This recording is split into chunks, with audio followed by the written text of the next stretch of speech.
Jadi formatnya begini, mereka punya yang namanya permanent capital, ya.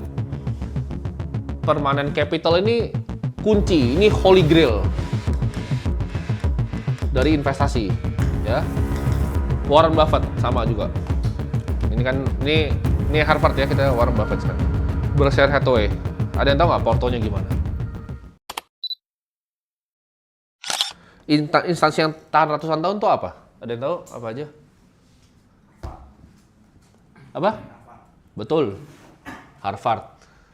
Harvard itu tahan ratusan tahun karena dia simple modalnya ya. Dia dapat tuition, dia dapat juga grants, terus dia dapat dari alumni pledge. Nah ini dimasukin nih di dalam portofolio. Ini misalnya dia taruh di alternative investment. Ini taruh di hedge fund, taruh di private equity. Ini taruh di public equity. Gue lupa Harvard Pie yang gimana ya. Ini harusnya dia ada kayak dikit gini kan energi nih. Ini real estate dikit, ini fixed income. Kalau gue nggak salah kayak gini lah kira-kira Harvard ya. Soalnya gue udah lama terakhir lihat ya. Ini singkat gue nih Harvard begini. Ini modelnya namanya model dia niru Yale punya model, Yale model namanya.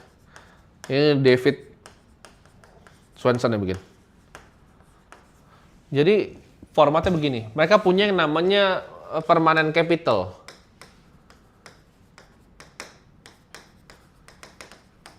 Ya. Permanent capital ini kunci, ini holy grail dari investasi, ya. Warren Buffett sama juga. Ini kan ini Harvard ya, kita Warren Buffett sekarang. Berkshire Hathaway. Ada yang tahu nggak portonya gimana? Ada yang kira ada 30% di Apple?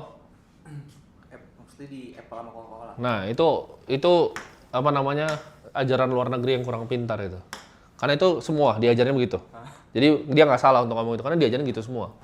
Lu Google portfolio gitu. Tapi dia lebih mirip kayak gini sebenarnya portofolionya ya.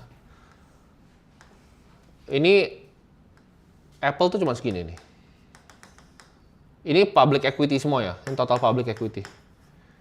Dia ada Geico segini. Ini ada BHE, Berkshire Energy. Ini ada yang lain-lain, ini ada yang private.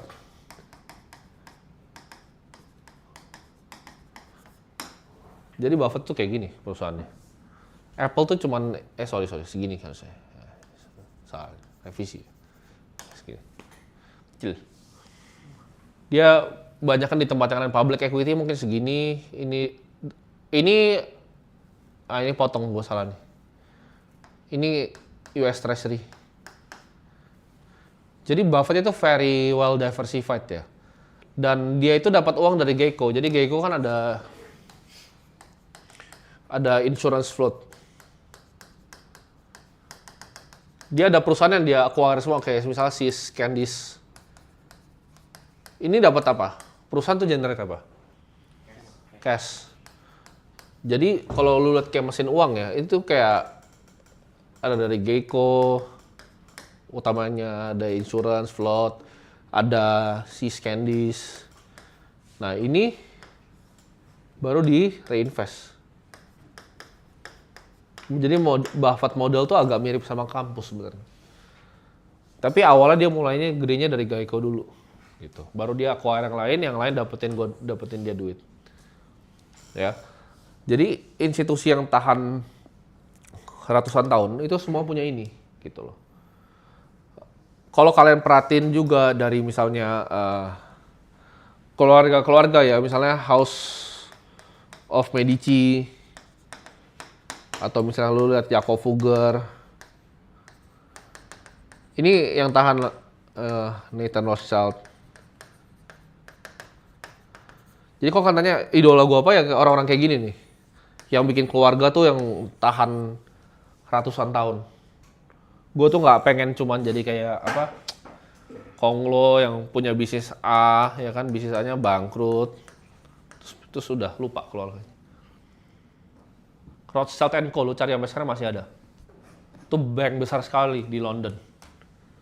Itu dari tahun berapa? 1700. Masih hidup sampai sekarang. Masih kaya sampai sekarang. Ya, dan masih banyak. Windsor Family. Gue nggak mau cuma jadi kayak Konglo yang lewat satu generasi itu habis. Tujuan gue bikin bisnis tuh bukan buat selamatin bisnis, ya buat selamatin diri gue. Kenapa? Bisnis tuh lu bener-bener nggak bisa tahu kapan go. Lu ngerasa bapak lu sekarang kaya, punya pabrik plastik, orang Cina datang mati bapak lu pabrik plastiknya. Jadi bapak lu punya restoran gede banget, COVID dar mati ya itu. Gue liat banyak banget gitu yang betapa sombongnya sama bisnisnya sendiri. Even teman-teman gue, ya kan, yang ngomong misalnya, oh bisnis gue, saya bisa growth-nya di 40%, ya kan. Oh saya taruh di bisnis saya bisa grow 5%. Kita lihat nanti bisnis lo ada atau enggak. Ya. Karena bisnis itu sulit sekali. Minta ampun sulitnya. Oh iya, tapi kalau fokus dan konsisten. Oh bukan cuma fokus dan konsisten. Bisnis itu banyak faktor. Pergantian zaman.